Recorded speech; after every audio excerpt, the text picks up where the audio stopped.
మన ప్రధాని నరేంద్ర మోడీ గారు ఇగో ఎన్ని నిధులు వచ్చినాయంటే ఒక పద్దు కింద 19 కోట్లు, ఇంకో పద్దు కింద సీసీ రోడ్లు లేకపోతే మురికి కాలువలు, ఇంకా 35 కోట్లేమో మంచినీళ్ళ కోసం, రైల్వే లైన్ కిందటి బ్రిడ్జ్ అనమాట, అండర్ గ్రౌండ్ అంటారు, అంటే కింద దాదాపుగా 63 కోట్లతోటి మన దగ్గర ఉన్నటువంటి రైల్వే స్టేషన్ యొక్క ఆధునీకరణ, ఢాకా హాస్పిటల్ కూడా 26 కోట్లతోటి, అంటే దాదాపుగా 120 కోట్లతోటి ఈ 2 సంవత్సరాల కాలంలో మన కేంద్ర ప్రభుత్వం, భారతీయ జనతా పార్టీ ప్రభుత్వం, మీరు గెలిపించినటువంటి ఎమ్మెల్యే గారు, నేను, మన ప్రభుత్వం మన కాగజ్నగర్ పట్టణానికి ఈ డబ్బులు వచ్చినాయి.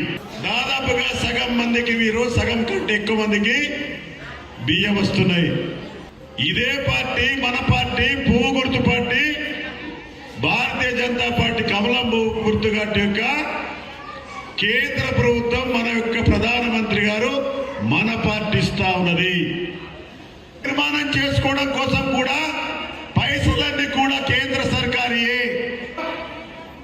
మురికి కాలం లేక నిర్మాణం కావచ్చు, సీసీ రోడ్లు వేయడం కావచ్చు, లేకపోతే రైల్వేకి సంబంధించింది కావచ్చు, లేకపోతే దవాఖానకు సంబంధించింది కావచ్చు, ఇవన్నీ కూడా మరి ఈరోజు చేయడం జరుగుతూ ఉన్నది. కిందట ఇక మాకాయ అంటే బోత్కాయ అంటే ఆదిలాబాద్కి అయితే మాకైతే చెప్పారు 2 తులాలు ఇస్తామన్నారు. మాకాయ కాంగ్రెస్ వాళ్ళు, చేతి గుర్తోళ్ళు తులం బంగారం మాత్రం అంటే మాకాయ ఇచ్చారు. Micaiah save Telangana, vote for BJP.